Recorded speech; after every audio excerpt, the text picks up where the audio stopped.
Donc la marque symbolise l'allégeance. Front, la manière de penser, de croire, de percevoir. La main, la manière d'agir, de travailler, de participer. Il faut lire Apocalypse 13 et Apocalypse 7 et 14 pour comprendre ça. Dieu aussi marque les siens. Tout le livre fonctionne par contraste. Deux marques, deux loyautés, deux royaumes. La vraie question n'est pas ai-je la marque, mais à qui est mon allégeance réelle? C'est ça la question.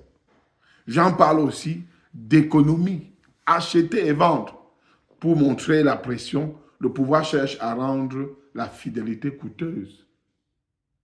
Donc, en résumé, la deuxième bête représente la religion et l'idéologie lorsqu'elle cesse de servir la vérité pour servir le pouvoir. Elle parle comme l'agneau, mais agit comme le dragon. La marque n'est pas un objet, mais une allégeance visible dans ce que nous croyons, notre front, et dans ce que nous faisons, nos mains.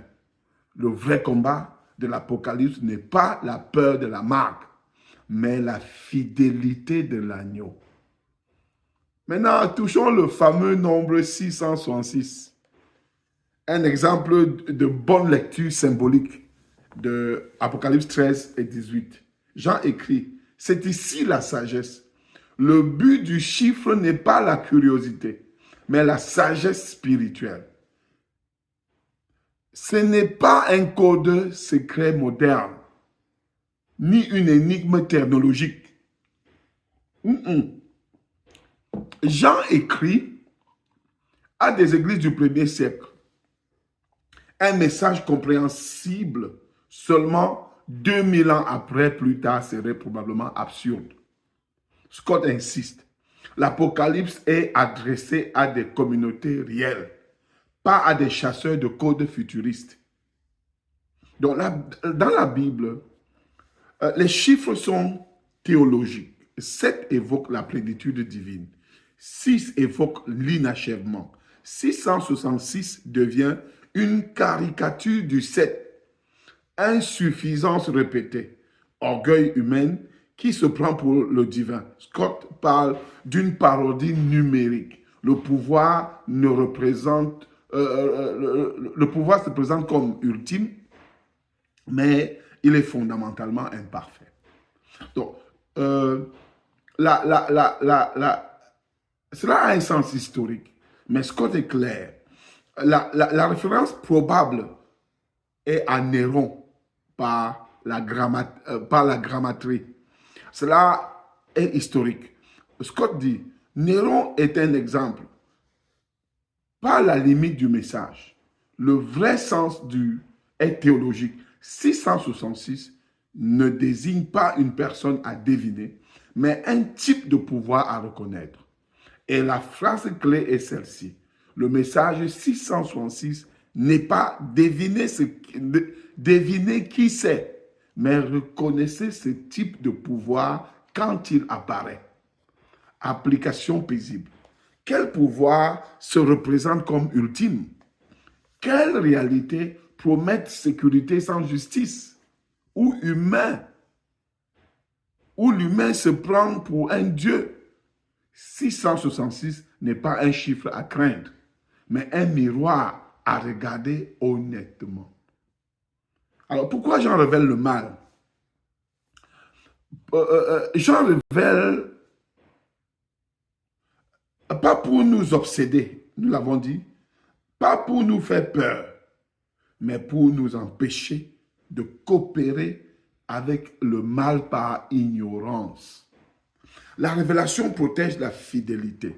Le but de l'Apocalypse n'est pas de nous apprendre à identifier le mal partout, mais à nous apprendre à ne pas l'adorer.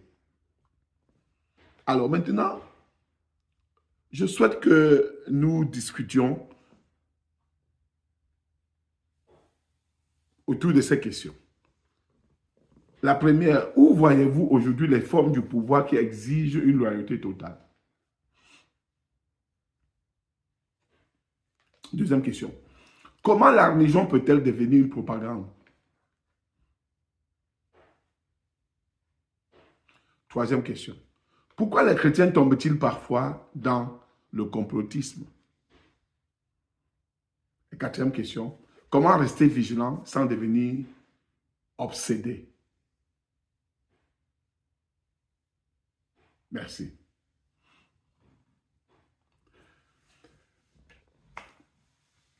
Quand vous aurez fini de cette discussion, passons à l'application.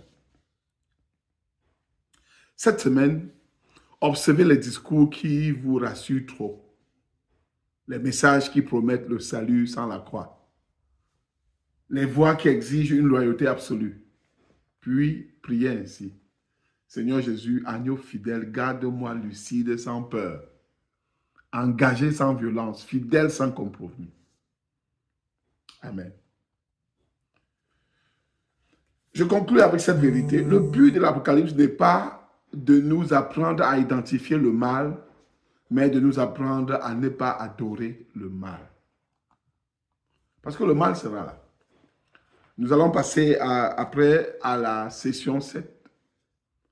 Et dans cette session, nous verrons l'agneau et les vainqueurs. Qui sont-ils? Comment ils vainquent? Et pourquoi leur victoire ne ressemble à aucune autre? Ce sera la lumière après après ces textes lourds. Jean ne laisse jamais l'Église dans l'ombre. Il l'amène toujours vers l'espérance.